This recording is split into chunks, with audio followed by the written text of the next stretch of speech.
말씀의 제목은 할례와 십자가라는 제목이 되겠습니다. 십자가에 관한 설교입니다. 승리할 수 있는 비결, 우리가 늘 들어왔던 말씀인데요. 또 이런 부분으로 또 주님께서 말씀해 주십니다. 자, 본문은 여호수아가 이끄는 이스라엘 백성들 가나안 땅에 들어와 가지고 그들이 처음 맞닥뜨린, 그들이 싸워야 할, 정복해야 할 그것은 여리고 성이었죠. 처음 맞이하는 난공불락, 정말 엄청난 그러한 성이었습니다. 자, 주님께서 여리코 전쟁에 앞서 여호수아에게 말씀을 주신 것이 있는데, 여러분 1장을 한번 볼까요? 1장 5절 보십시오. 여러분 잘 아시는 말씀이죠? 자, 이 말씀을 또 우리가 마음에 심기 원합니다. 오늘 우리에게 주시는 말씀입니다. 여호수아 1장 5절부터 7절까지를 제가 읽겠습니다. 내 평생에 내 앞에 설 자가 아무도 없으리라. 내가 모세와 함께하였던 것 같이 내가 너와도 함께하리니 내가 너를 단념하지 아니하고 버리지도 아니하리라. 강건하고 담대하라. 이는 내가 이 백성에게 주기로 내 조상들에게 약속한 그 땅을 내가 그들에게 유업으로 나눠줄 것임이라. 너는 오직 강건하고 아주 담대하여 내가 내 종 모세가 내게 명령한 모든 율법대로 지켜 행하고 그로부터 오른편이나 왼편으로 돌이키지 말라. 그리하면 내가 어디로 가든지 번영하리라 말씀하셨습니다. 자, 모세가 죽은 뒤에 여호수아가 이스라엘 백성들을 이끄는 지도자로 세움을 받았습니다. 그에게 200만이나 되는 백성들을 그렇게 이끄는 무거운 책임이 그에게 주어진 것입니다. 그리고 그들을 데리고 가나안 땅에 들어와서 이제 그 땅에서 전쟁을 하고 정복을 해야 하는 임무가 주어진 것이죠. 그가 상대해야 하는 가나안 땅, 거기에 거인들도 있고요. 그들은 또 잔인한 사람들이고요. 거기에 있는 성들은 거대한 여리코 성과 같은 성들이 있고요. 거기에는 철병거가 있고요. 정말 악페이캄캄한 그러한 대적들을 앞에 두고 있는 것입니다. 싸워야 할 대상은 엄청난 것입니다. 자, 여호수아가 감당해야 할 그 상대는 이러한데요. 여호수아가 얼마나 두렵고 떨릴 수가 있겠습니까? 얼마나 자꾸 초라해질 수가 있겠습니까? 그런데 주님께서 그러한 여호수아에게 말씀하신 것입니다. 내 평생에 내 앞에 설 자가 아무도 없으리라. 내가 모세와 함께 했던 것 같이 내가 너와 또 함께 하리라고 말씀하십니다. 주님께서 여호수아와 함께 하실 것이다 말씀하십니다.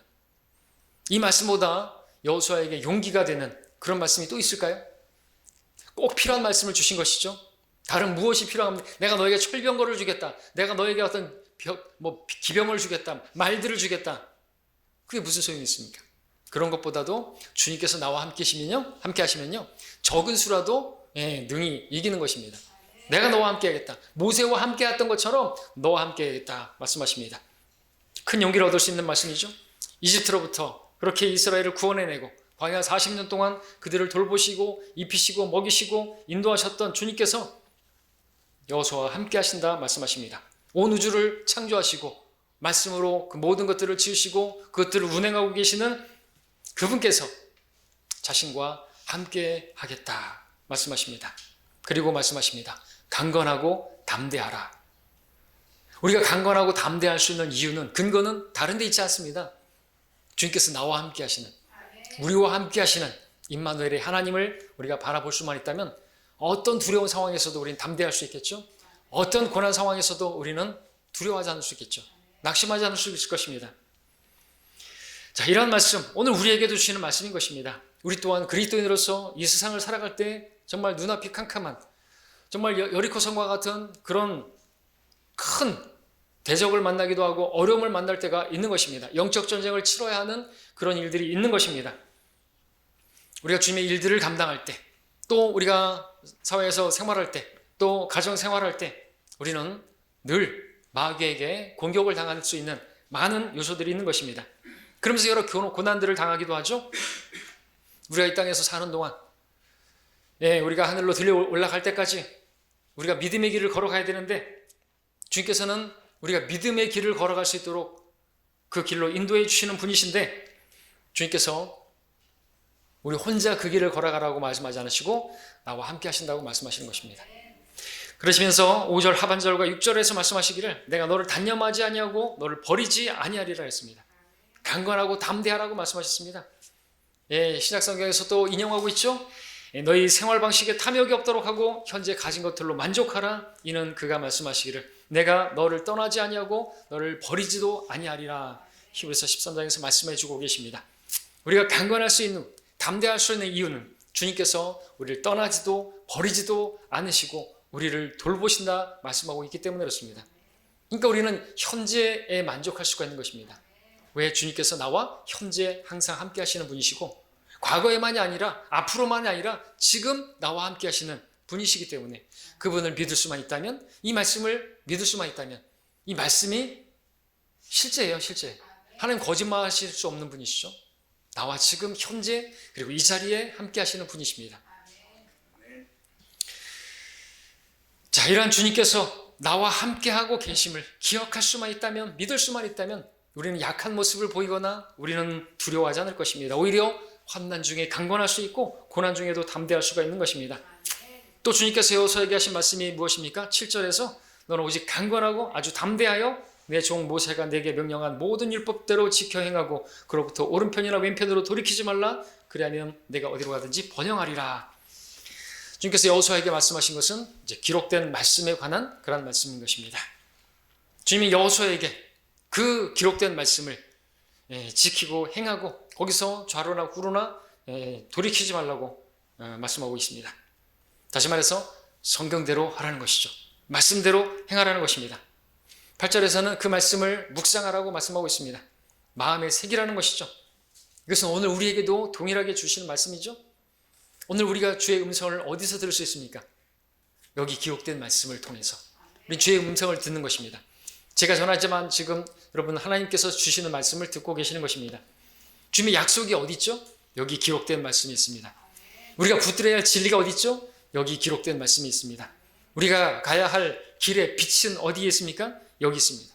우리가 힘을 얻을 수 있는 곳은 어디입니까? 여기 기록된 말씀이 있습니다. 바로 살아계신 하나님 말씀에 있는 것입니다. 우리는 기록된 말씀을 통해서 이 말씀을 열기만 하면 생생하게 실시간으로 나와 함께 하시고 나에게 말씀하시는 주님의 음성을 들을 수가 있는 것입니다. 기록된 말씀을 통해서 빛을 얻어서 우리는 믿음의 길을 걸어갈 수 있고 힘을 얻을 수 있습니다. 그 어떤 것보다 무엇보다도 우리에게 더 확실한 예언의 말씀이 있으니 날이 새어 샛별이 너희 마음에 떠오르기까지 너희가 어두운 곳에서 빛나는 빛에 주의하듯이 예언의 말씀을 주의하는 것이 잘하는 것이라. 사도 베드로는 우리에게 말하는 것입니다. 다른 무엇을 우리가 신뢰하는 것이 아니라 하나님 말씀에 주의하는 것이, 이 말씀을 보게 되면 성경대로 다 되어가고 있는 것을 보게 되죠. 이 말씀대로 다 이루어져 가고 있는 것을 보게 되는 것입니다. 예언의 말씀, 예언대로 되어가고 있습니다. 그래서 저는 어제도 그렇게 박해를 받고 아주 조롱도 당하고 쫓간 것들한테 그렇게 당했지만 돌아보니까 너무나 기쁜 거예요. 마음이 편한 거예요. 그렇게 돼야지. 그렇게 막 조롱하고 그래야지. 소돔같이 돼야지. 그래야지 주님 오시지. 다 받아들이고 그러면 제가 소망이 없을걸요. 지금 오실 때가 아직 멀었는가 보다. 자, 그러므로 여러분들 주님의 말씀을 가까이 하셔야 되는 것입니다. 묵상해야 하는 것입니다. 그러면 여러분들 힘을 얻을 수 있을 것이고 빛을 발견하게 될 것이고 여러분들이 어디로 걸어가야 할지를 여러분들이 분명하게 인도받을 것입니다. 그리고 승리하게 될 것입니다. 말씀을 통해서. 또 주님께서 여호수아에게 주신 것이 있는데 그것은 여리코 성 안에서 벌어지고 있는 일입니다. 2장 9절을 보겠습니다. 2장 9절부터 11절까지 보시면 그녀가 그 사람들에게 말하기를 나는 주께서 이 땅을 너희에게 주신 것을 아노라. 너희의 공포가 우리에게 내려있고 이 땅의 모든 거민이 너희로 인하여 힘이 빠져있도다. 이는 너희가 이집트에서 나올 때 주께서 너희를 위하여 어떻게 홍해 물을 마르게 하셨는가와 너희가 요단 저편에 있는 아모리인의 두 왕 시온과 옥을 어떻게 완전히 멸망시켰는가를 우리가 들었기 때문이라. 우리가 이런 일을 듣자마자 우리 마음이 녹았고 너희로 인하여 그 누구에게도 아무런 용기가 남아있지 않았으니 이는 주 너희 하나님은 위로는 하늘에 아래는 땅에 계신 하나님이심이라. 자, 누가 말했죠? 여리코 성의 한 여인 창녀가 말했습니다. 자, 근데 이 여는 여리코를 정탐하기 위해서 들어왔던 이스라엘 백성 두 사람을 그렇게 이제 숨겨주면서 이렇게 말을 했던 것이죠. 자기 구원을 위해서 그렇게 했던 것입니다. 자, 이 여인의 말이 무엇입니까? 하나님께서 이스라엘 백성과 함께 하고 계심을 다 알게 된 것이, 이스라엘 백성 여호수아만 아는 게 아니라 다 아는 것이. 그러면 이제 당연히 우리도 믿어야죠, 그죠? 여호수아도 믿어야 되겠죠. 자, 이 말이 여호수아와 이스라엘에게까지 들려지게 되죠. 자, 하나님께서 왜 여호수아와 이스라엘 백성들에게 이러한 말을 그런 이방인에게서 듣게 하시는 것입니까? 다른 이유가 아니겠죠. 강건하고 담대하라고. 여러분, 기드온에게도 이렇게 하셨죠. 기드온에게 표적을 통해 주님께서 말씀해 주셨고, 표적을 달라니까 또 표적도 두 번이나 주셨고, 그런데 또 어떻게 해요? 또 그 대적들에게서 이야기하는 것을 듣게 하시면서 기드온의 칼이라 주의 칼이라 그러면서 담대함을 주지 않습니까? 주님께 이렇게 반복해서 한 번 가지고 안 될 수는 없겠지만 하여튼 그렇게 담대하게 확신을 주신 것입니다.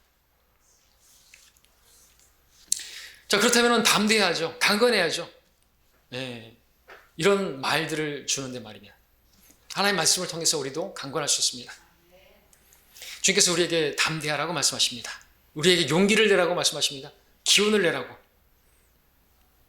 내가 이런 것들을 너에게 말하는 것은 너희가 내 안에서 화평을 지니게 하려 함이라. 세상에서는 너희가 환난을 당할 것이나 기운을 내라. 내가 세상을 이겨노라. 말씀해주고 계십니다. 환난이 없다는 게 아니에요. 있어요. 그러나 이 말씀을 여러분에게 주시는 것은 기운을 내라는 것이죠. 용기를 내라는 것이죠. 왜요? 내가 너와 함께 하겠다. 내가 세상을 이겼다. 세상은 나에게 아무것도 아니다 이거죠. 여러분 앞에 여리코 성과 같은 그런 일도 아무것도 아니라는 것이에요. 주님께서 세상을 이기셨습니다. 우리가 기억해야 할 것은 주님께서 승리자이시다라는 것입니다. 이것은 마귀도 알고 있어요. 주님께서 십자가에서 그가 십자가에 못 박았는지 모르겠지만 주님께서 십자가로 승리하셨고 모든 정세와 권세를 다 벗겨내서 승리를 선포하셨습니다. 모든 영적 권세, 영적 존재들 앞에서 주님께서 당당히 십자가로 승리를 거두셨다고 말씀하고 계십니다. 자, 그럼에도 우리가 세상을 살아갈 때 세상에서 겪는 어려운 일들을 통해서 우리는 많이 위축되기도 하고 염려하기도 하고 두려워하기도 하는 것입니다. 그럴 때 우리가 기억해야 할 말씀은 다른 것이 아닙니다. 하나님의 말씀입니다. 환난을 당할 것이지만 기운을 내라. 내가 세상을 이겼다. 다 이루었다. 주님의 말씀에 마귀는 힘을 잃습니다. 우리 마음에 근심과 염려가 가득하다 할지라도 그때 우리가 마귀 의심 줄 때 우리가 붙들어야 될 게 뭐라고요? 하나님의 말씀입니다. 그 말씀을 붙들 때 평안이 오는 것은 이 때문인 것입니다. 여리고 사람들이 이스라엘 백성들과 함께하는 하나님으로 인해서 기운이 없게 된 것처럼 주님 앞에서 마귀는 아무것도 아닌 것이죠. 어떻게 할 때요? 우리가 말씀을 붙들 때, 말씀을 제시할 때, 기록되었을 때 그 마귀는 힘을 잃는 것입니다. 주의 말씀으로 기운을 얻으시기 바랍니다. 그럼 주심 주시는 화평을 얻게 될 것입니다. 베드로전서 5장 7절 8절 여러분 잘 아시는 말씀이죠? 제가 읽겠습니다. 너희 염려를 다 하나님께 맡기라. 이는 그분께서 너희를 돌보심이라. 정신을 차리고 깨어있으라. 이는 너희의 대적 마귀가 울부짖는 사자처럼 삼킬차를 찾아 두루 다니고 있기 때문이라. 염려라는 말씀이 먼저 나오고 그 다음에 나오는 말씀이 정신을 차리고 있으라. 너희의 대적 마귀가 삼킬차를 찾아 두루 다니고 있다 말하고 있습니다. 염려는 마귀가 우리를 올가매는, 우리를 삼킬 수 있는 올가미 같은 것이. 우리가 붙들어야 할 말씀이 뭐죠? 그 염려를 다 하나님께 맡기라고 말씀하십니다. 그분께서 너희를 돌보심이라. 그분께서 나와 함께 하심이라. 우리는 맡겨야 되는 것입니다. 이 말씀을 붙들고 우리를 돌보시는 주님을 신뢰하는 것입니다. 이 말씀을 붙드시기 바랍니다. 그러면 마귀는 힘을 잃고 말 것입니다. 자, 이제 본문으로 다시 돌아와서요. 여호수아 5장에서 본문은 좀 생뚱맞게 할례에 관한 말씀이 나오죠. 근데 우리가 주목해야 할 것은요, 우리가 앞서 본 것처럼 여리코 사람들은요 이미 전의를 상실했다는 것이죠. 여호수아 5장 1절을 보시면 아까 창녀 라합이 말했던 것처럼 여리코 사람들뿐만 아니라 1절에 5장 1절에 요단 서편에 있는 아모리인의 모든 왕과 해변에 있는 카나안인의 모든 왕이 주께서 우리가 건널 때까지 이스라엘 백성 앞에서 요단물을 마르게 하셨다는 말을 듣고 이스라엘 자손 때문에 그들의 마음이 녹았고 그들이 더 이상 정신도 없더라 했습니다. 여리코뿐만 아니라 이렇게 요단 서편의 왕들, 해변의 카나안의 모든 왕들이 마음이 녹아가지고 다리가 후들후들 떨리는 그런 상황인 것입니다. 전의를 상실한 것이죠. 자, 그러면 이런 때 뭘 해야 되죠? 치러 올라가야 되는 거 아닙니까? 그죠? 이런 때에 올라가야죠. 그런데 하나님의 생각과 우리의 생각은 하늘과 땅 차입니다. 2절에서 뭐라고 합니까? 그때에 주께서 좀 아이러니하게도 할례 받아라. 여러분들 이 상황에서 적진에서 모든 남자들이 전쟁을 해야 되는데 할례를 받으래요. 말이 됩니까 이게? 럭카 목사님 주석에서 이것은 엄청난 시험이다. 이것은 신약적으로 말하면 십자가를 지라는 거거든요. 스스로 사형 선고를 내린 것이 자기들의 힘으로 싸우는 게 아니에요. 죽은 자와 같이 되어야 되는 거죠. 여러분 남자들이 할례를 받으면요 움직일 수가 없어요. 며칠 동안 고통의 시간을 걷는단 말이죠. 근데 보십시오. 또 럭카 목사님 그렇게 씁니다. 이 사람들이 이 할례를 받는 건 대단한 믿음의 시험이다 이거죠. 할례 받으면 어떻게 되죠? 할례를 받으면 적들이 그때 쳐들어오면 다 죽는 거예요 그냥. 맞습니까? 그런 일이 있었죠 실제로. 야곱의 딸 디나가 강간당했을 때 시몬과 레위가 딸을 줄 테니까 할례를 받으면 그러면 딸을 주고 너희들도 이렇게 같이 하겠다. 다 할례 받게 만들어 놓고 어떻게 했어요? 둘이 가까고 다 쳐 죽인 거예요. 자, 할례가 뭔지 아시죠? 남자의 포피를 잘라내는 것입니다. 이것은 받게 되면은 움직이지 못합니다. 싸우지 못합니다. 그 틈을 타고 대적들이 들어와서 공격하면요 꼼짝 못하고 그냥 죽는 것입니다. 그런데 주님께서 말씀하시는 것이에요. 할례를 행하라. 자, 여기서 다시 두 번째 할례를 행하라고 주님께서 말씀하셨는데 이것은 이스라엘이 이집트에서 나왔을 때 그들은 이제 1세대는 할례를 받았습니다. 근데 하나님의 계명을 이제 어기고 그렇게 할례를 받지 않았던 것이죠. 광야 40년을 보내면서 우리 그 4절, 5절에서 봤던 것처럼 그렇게 나온 백성들은 광야에서 태어난 백성들은 할례를 받지 않았기 때문에 받아야 되는 것을 말씀하신 것입니다. 8절을 보게 되면 그들이 모든 백성들이 할례를 행하였더니 그들이 다 나을 때까지 진영에 있는 그들의 처소에 머물러 있더라 그랬습니다. 다 나을 때까지. 자, 이스라엘 백성에게 행했던 그 할례는 그들을 수술받은 환자로 그렇게 만들어버리는 것입니다. 그래서 다 나을 때까지 진영에서 꼼짝 못하고 그렇게 거해야만 했던 것이죠. 왜 할례를 행하라고 하는지 이제 아시겠죠? 하나님만 신뢰하게 하시려고, 육신의 힘을 신뢰하지 않게 하시려고 하신 것입니다. 그리고 또 할례를 행하라 하신 것은 그들이 하나님의 계명을 어겼기 때문에 그렇죠. 할례는 언약의 표예요. 창세기 17장 11절에서 너희는 너희의 포피의 살을 베어내라. 이것이 나와 너희 사이의 언약의 표가 되리라 그랬습니다. 할례는 주님과 그들 사이에 맺은 언약의 표였습니다. 어떤 언약인가? 17장 8절에 내가 너와 내 뒤에 올 내 씨에게 내가 타국인으로 있는 땅, 즉 하나님의 모든 땅을 주어 영원한 소유가 되게 하며 나는 그들의 하나님이 되리라 했습니다. 그들이 할례를 받아야 그 땅을 주님께서 주실 수 있는 것이고 나는 그들의 하나님이 되리라고 말씀하셨던 거죠. 근데 이들이 지금 그 땅을 차지하러 가려면 그리고 그들의 하나님이 되어서 주님께서 싸워주시려고 한다면 뭐가 필요한 거예요? 할례가 필요한 것이. 그것이 그들과 맺은 언약의 표기 때문에. 그러니까 할례를 받는 그것은 우리 이방인들이 할 필요는 없는 것이 꼭 받아야 되는 건 아닌 것입니다. 자, 그러므로 그들이 가나안 땅을 정복하기 위해서 하나님께서 그들의 하나님이 되시고 그들을 위해서 싸워주시려고 한다면 할례를 받아야 했던 것입니다. 할례를 받지 않는다면 하나님께서 함께하지 않으시고 그들의 하나님 되지 못하시고 하나님께서 어떤 일도 행하실 수가 없게 되는 것이죠. 승리는 없는 것입니다. 정복도 없는 것입니다.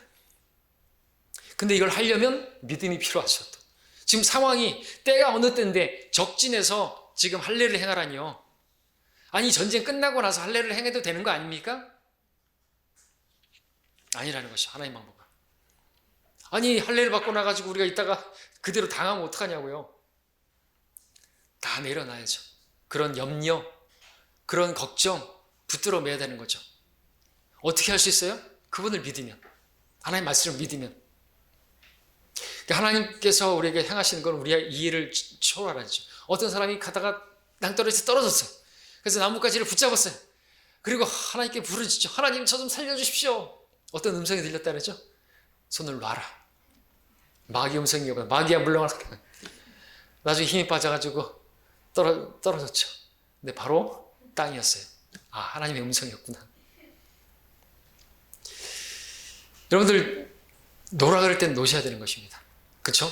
우리가 붙들어야 할 때는 붙들어야 되고요. 주님 말씀대로 하면 되는 것입니다. 그래서 말씀을 알아야죠. 주신 말씀이 있습니까? 그럼 말씀대로 행하시면요, 반드시 하나님께서 책임져 주시죠. 말씀이 없는데 간다, 그럼 안 되는 것입니다. 말씀대로 행하면 하나님께서 반드시 번성케 해주시고 승리를 주시는 것입니다. 그러니까 해야 되는 것이, 내 생각이 안 맞는다 할지라도 그렇게 하면 안 될 것 같은데, 그러면 죽을 것 같은데, 그래도 하나님의 말씀이면요, 해야 한다는 거죠. 예, 해야 되는 거예요. 근데 말이 안 되는 거예요. 지금 무슨 할례를 받아요, 지금. 끝나고 받으면 안 됩니까? 안 된다는 것이죠. 자, 그렇다면 오늘날 이 할례, 우리에게는 어떻게 적용될 수가 있는 것입니까? 골로새서 2장을 보겠습니다.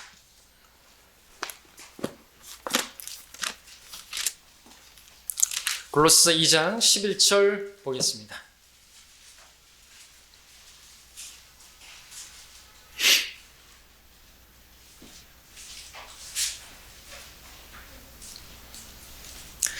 또한 너희가 그 안에서 손으로 하지 아니한 할례를 받았으니 곧 그리스도의 할례로 육신의 죄들의 몸을 벗어버린 것이라. 이해하시겠습니까? 이 말씀, 우리가 손으로 하지 아니한 할례를 받은 자들이라 말씀하고 있습니다. 어떻게 받았습니까? 그것은 예수님께서 십자가에 못 박혀 죽으심으로써 우리는 그분과 함께 죽은 자들이 되어서 우리는 그분을 믿을 때 우리는 손으로 하지 아니한 그리스도의 할례를 받은 것이에요. 그것은요, 우리 혼이 몸과 분리가 되는데 주님께서는 그분의 손가락으로 우리의 혼과 몸을 도려내신 것이, 우리 육신이 이게 포피와 같이 벗겨내신 것이죠. 그래서 우리가 이제 구원의 보장도 여기서 볼 수 있죠. 그래서 우리가 육신이 짓는 죄로 인해서 우리가 혼까지 영향을 미치지 못하는 것이에요. 그래서 혼이 분리가 됐기 때문에 우리 혼은 안전한 것입니다. 왜? 도려내졌거든요. 주님께서 칼로다가, 예리한 칼, 하나님 말씀의 칼로 우리를 도려내셔가지고 우리 육신은 죽은 것이 됐어요. 여러분, 포피는 버려야 되는 것이잖아요. 죽은 것이에요. 포피는 버려야 된단 말이죠. 죽은 것이에요. 육신과 우리가 이제 분리가 된 겁니다. 죄들의 몸을 벗어버린 것이에요. 그러면 이제 우린 육신을 따라 살면 안 되는 거예요, 사실은. 근데 이 육신 때문에 자꾸만 우리가 염려하게 되고 두려워하게 되고 근심하게 되고 그러는 것이죠. 자, 우리는 이미 그리스도와 함께 십자가의 그 그리스도의 할례로 이미 우리는 할례를 받은 사람들입니다. 우리는 이스라엘 백성이 가나안 정복의 첫 번째 전쟁인 여리코 전쟁 앞에서 할례를 받았다는 사실을 보았습니다. 이것을 우리에게 적용해 보겠습니다. 우리는 그리스도의 십자가로, 그 십자가를 통해서 할례를 이미 받았습니다. 예수 그리스도와 함께 십자가에서 우리는 이미 죽은 자들인 것입니다. 우리 육신의 죄들의 몸을 벗어버린 것이에요. 우리는 이 말씀을 기억해야 되는 것이고요, 이 말씀을 실제로 붙들어야 하는 것입니다. 왜냐하면 승리가 여기 있기 때문에 그렇습니다. 이스라엘 백성이 여리코를 정복하기 앞서 할례를 행했던 것처럼 오늘 우리가 마귀와의 전쟁에서, 영적 전쟁 앞에서 기억해야 할 말씀은 바로 우리가 육신의 죄들의 몸을 벗어버렸다라는 것입니다. 내가 그리스도와 함께 내 육신은 죽었다라고 믿는 것입니다. 내 육신이 십자가에서 죽었다고 그것을 받아들이는 믿음이 있을 때 내 안에 살아계시는 주님께서 역사하실 수가 있는 것입니다. 그분이 내 하나님이 되시고 나를 위해서 일하실 수가 있으려면요, 이 육신이 죽어야 된다는 거죠. 벗어버려야 된다는 거죠. 이 포핏덩어리를 벗어버려야 된다는 것이죠. 우리 고린도후서 10장을 보겠습니다.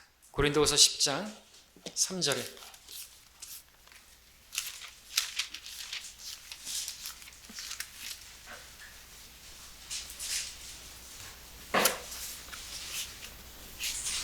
우리 승리는 어디 있습니까? 십자가에 있습니다. 그리고 죽음에 있습니다. 10장 3절에 이는 우리가 육신 안에서 행하지만 육신을 따라 싸우지는 아니함이니. 왜 그렇습니까? 우리는 육신을 벗어버렸기 때문에 그렇습니다. 여전히 육신 안에 있지만 육신을 우리는 신뢰하지 않고요, 육신은 그냥 죽은 것으로, 껍데기로 그렇게 치부하는 것입니다. 4절에 보시면 우리의 무기가 무엇입니까? 우리의 전쟁 무기는 육신적인 것이 아니요 육신도 아니요 오직 하나님을 통하여 견고한 요새들을 무너뜨리는 능력이라 그랬습니다. 하나님을 통하여, 또 하나님의 말씀을 통해서 견고한 요새, 육신, 그것이 무너져야 하는 것입니다.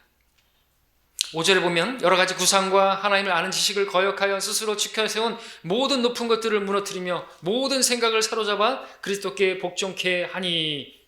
자, 이 말씀에서 우리의 여러 가지 구상과 높은 것과 하나님을 대적하는 모든 그런 상상과 구상과 이런 것들을 다 끝장내는 게 뭐죠? 사실은 십자가예요. 십자가.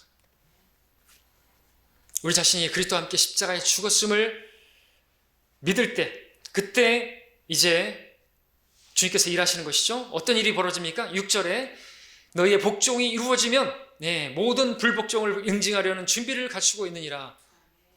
이해하시겠죠? 내 육신이 끝장이 나야. 내가 복종하지 않는, 계속 염려만 하고 걱정만 하고 붙들고 있는 그 내 육신이 복종되어져야만 주님께서 모든 불복종하는 것들을 다 응징하는 하나님의 일하심이 시작된다는 것이죠. 그래서 우리 육신의 할례, 우리가 그리스도의 할례로 할례 받은 자인 것을 우리가 믿어야 하는 것입니다. 주님이 역사하시려면 그런 것입니다.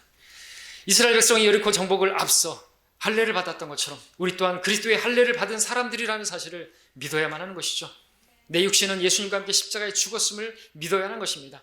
왜요? 그래야 주님이 사시니까. 우리 안에 계시지만 주님께서 우리 안에 갇혀 아무 일도 못하시는 이유는 우리 육신이 껍데기 때문에 그래요. 근데 주님께서는 그것을 이미 도려내서 버리셨다고요. 그것은 죽은 것이고 그것은 끝난 거예요. 이 끝장 난 것입니다. 그래서 우리는 붙들어야 될 말씀이 바로 이 말씀인 것입니다. 십자가의 십자가. 사도 바울은 십자가를 전파하는 것이 뭐라 그랬습니까? 하나님의 능력이라고 했습니다. 십자가를 전파하는 것이 멸망하는 사람들에게는 어리석은 것이지만 구원을 받은 우리에게는 하나님의 능력이라. 멸망하는 사람들에게는 이 같은 말씀이, 육신적인 사람들에게는 이러한 말씀들이 어리석게 여길지 모르겠죠. 이런 상황에서 내가 아무것도 하지 말고 그냥 주님께 맡기라고? 나보고 죽으란 얘기냐? 죽으라고 말씀하시는 거예요. 놓으라고 말씀하시는 거예요. 안 죽으니까. 계속 붙들고 있으면 자기만 힘들고 그래도 고달픈 것이죠. 놓으라고 말씀하시는 것입니다.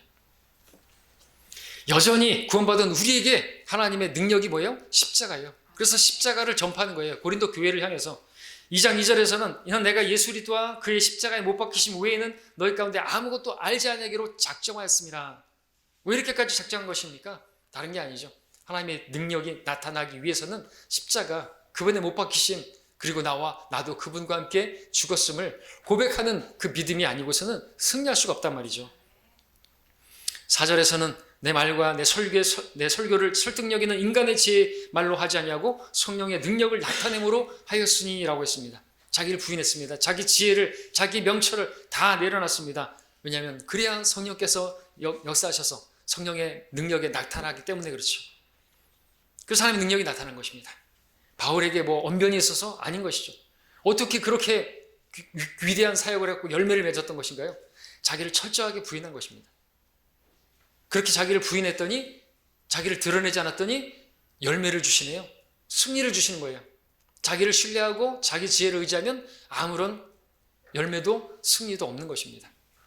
그래서 십자가를 전하고 그 십자가에 못 박히신 외에는 아무것도 알지 않기로 작정했던 것이죠. 우리가 붙들어야 할 게 뭡니까? 십자가예요. 승리하기 원하십니까? 여러분 난공불락 같은, 여러분 대적, 그리고 여러분들 정말 내가 감당할 수 없는 그런 사람, 여러분들 어떻게 우리가 정복할 수가 있습니까? 하나님께서 어떻게 승리를 주시겠습니까? 갈라디아서 2장 20절 읽고 마치겠습니다. 갈라디아서 2장 20절, 그리스도의 헌정 같은 말씀 2장 20절 읽겠습니다.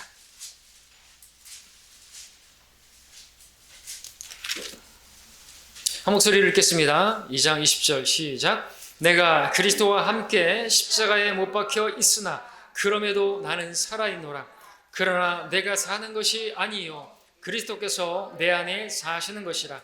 내가 이제 육신 안에서 사는 삶은 나를 사랑하시어 나를 위해 자신을 주신 하나님의 아들을 믿는 믿음으로 사는 것이라. 아멘. 자, 우리 승리하는 길은 십자가입니다. 그 이유는 십자가를 통해 하나님의 능력이 나타나기 때문에 그렇습니다. 그러므로 우리 앞에 여리코와 같은 그런 일들이 맞닥뜨려지면 염려하지 마시고 두려워하지 마십시오. 강건하고 담대하십시오. 왜냐하면 주님께서 우리와 함께 하십니다. 내 안에서 살아 계십니다. 그분이 사시기 위해서 내 육신은 십자가에 못 박혀야 하는 것입니다. 그럴 때 주님께서 우리 안에 계신 하나님께서 역사하셔서 그 능력을 보여주실 것이고 우리가 주님을 찬양하게 만들어 주실 것입니다. 그래서 승리하는 우리 모두가 되시기를 간절히 바랍니다. 기도하겠습니다.